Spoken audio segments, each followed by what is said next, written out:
right, here we go. We got this welded onto the 8.8 diff. This is so you can use the OEM torque tube on your 8.8. That'd be great if I had a normal drivetrain that would accept it. So I'm gonna have to make my own torque arm. Um, yeah, as you can see, I can line it up with these holes. It's a little tight, but honestly, you'd prefer to be a little bit tight and a little bit loose. There you go, close enough for the video. Yeah, so that bolt's on there. We're gonna make some adapters, probably come off here, so I have a lot of room around the drive shaft, and then heim joint, and then poly bushing to poly bushing at the front, so I can adjust my pinion angle, and we'll put it at the same length area where the old one is, because it's pretty easy to measure where it goes. Yeah, so welding this on, a bit of a pain in the ass, but we took all the proper pre-steps and it went together pretty smoothly. Read online the stuff you're supposed to use, either a high nickel rod or it's like Blue Devil NIL 55 or something they recommend, or other shit. People have just blasted this with wire feed. People seem to recommend stick welding on these because you can get in and out pretty quickly without putting too much metal deposit down. Because apparently what happens is the ductile iron that is this housing, it contracts and doesn't really have much room for expansion, and then it cracks along the weld line. So what we did is we went and got a Tiger torch and some propane tanks and just basically got this thing real friggin' hot, and then yeah, just tigged it up. Because I don't have a stick welder, but I have a TIG welder, so it's pretty easy for me to do it this way. And getting high nickel wire, really expensive and hard to find. I use 309 because apparently it's got a higher nickel content than like 308. So it worked. It worked fine. I've hit this with a hammer a few times and it hasn't cracked off. It's got a lot of surface area where it's attached. Apparently the trick is not to do giant welds, but stringers. So I kind of used this kit, and this kit was actually for an Explorer 8.8, so none of it fit up. So that's why it's kind of got a little bit of pieces here and here, and that was to make up the gaps on this diff.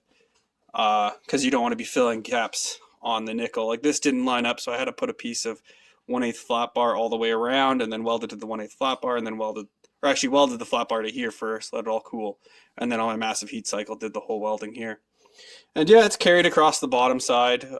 Top tip if you're doing this, push out your upper control arm bushings. I didn't, and that made this job a whole lot nastier because it comes right down here and right behind all the pieces you tacked, and you have everything heating up, so you don't really have much time for fiddle fucking around.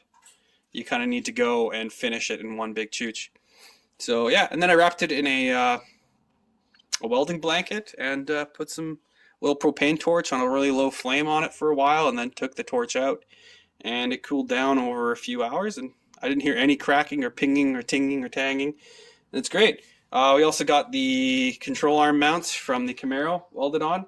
What we did is we put the axle in that, I guess our axle frame or jig, tack it all to the jig, and then just hack apart your axle completely, and then just slide your new one on, get your pinion angle the same, center it off to the same center point used on the other one, and then just weld on your mounts. As you can see, they're kind of up a little bit. Ideally, this should be flat to your axle, so you have a more, I don't know how you would call it, more surface contact, where it's actually taking the weight of the axle. Because these do take the weight of the car. Although the weight of the car is actually on the control arm, but yeah. I actually did it this way so I could actually have a 1-inch lift basically, because the axle goes up, so the control arm's here, so the whole car kind of drops down a little bit while keeping the same geometry. Yeah, I know on like trailers and stuff I work on, if you did that, you'd probably be fired. But since it's on a car and it's not taking, 40, 50,000 pounds of weight, it's taken 3,000 pounds of weight, and I don't have 3 or 2 more axles behind that, and I'm not hanging off like 60 feet in front and doing a massive just completely dry steer rotate and tearing axles apart.